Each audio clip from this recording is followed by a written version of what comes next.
Temple Run 2 bat le record de l'App Store iPod Music, trop beau pour être honnête. LG dévoile le Optimus G Pro. Bonjour à tous, nous sommes le mardi 22 janvier 2013 et c'est le Fresh News du jour. This is funky fresh. This is funky fresh.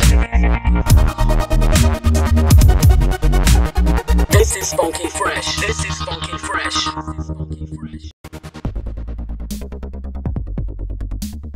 3 jours après sa sortie, Angry Birds Space avait été téléchargé 10 millions de fois sur iOS et Android.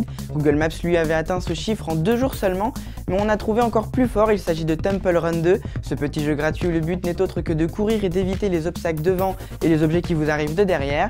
Ce deuxième épisode qui vient de sortir sans même avoir été annoncé a battu un record.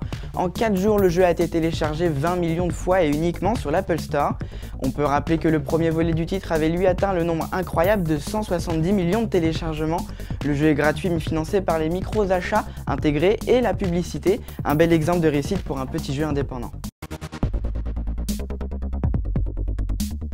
En matière d'écoute de musique en streaming, on connaissait Spotify ou Deezer, les deux sont semblables avec une version gratuite mais limitée et une version premium payante. Mais attention, un nouvel acteur promet de faire voler ce business model en éclats. Il s'appelle iPod Music, il est dispo sur le web, sur Android et sur iPhone et il est entièrement gratuit. Aucun abonnement, aucune limitation et un catalogue annoncé de plusieurs millions de titres. iPod Music propose même le stockage de morceaux en local pour une écoute hors ligne. Tout cela c'est sur le papier car en réalité l'application semble avoir du mal à fonctionner parfaitement en mode hors ligne sur iPhone. Sa légalité est discutable et son catalogue semble assez parsemé. Si vous y trouvez tous les hits du moment, l'interface pêche par un manque d'ergonomie évident, mais puisqu'il est gratuit, vous pouvez l'essayer sans risque, tant que le service fonctionne en tout cas. En matière de smartphone, la tendance 2013 est clairement aux écrans géants et la frontière avec les mini-tablettes s'amenuise de moins en moins avec de plus en plus de smartphones qui adoptent la taille de 5 pouces, qui semble être la limite acceptable pour être considéré comme un smartphone et non plus une mini-tablette.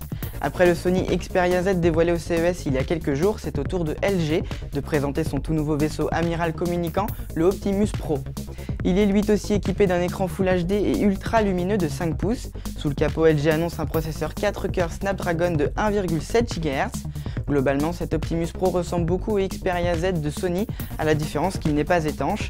Le Optimus Pro devrait être lancé au mois d'avril et même si aucune annonce n'a été faite pour une disponibilité en France, le prochain salon World Mobile Congress de Barcelone nous donnera peut-être la possibilité d'espérer quelques annonces du côté de nos opérateurs nationaux.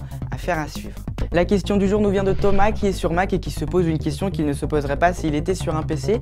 Est-il utile d'avoir un antivirus sur Mac? Eh bien pas vraiment, même si des éditeurs vendent des versions Mac de leur antivirus, il faut savoir que la plateforme Mac est plutôt épargnée par les virus.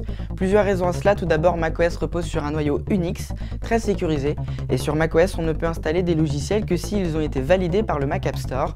Cette limitation peut être désactivée mais elle permet déjà d'éviter les applications dangereuses qui s'installeraient toutes seules.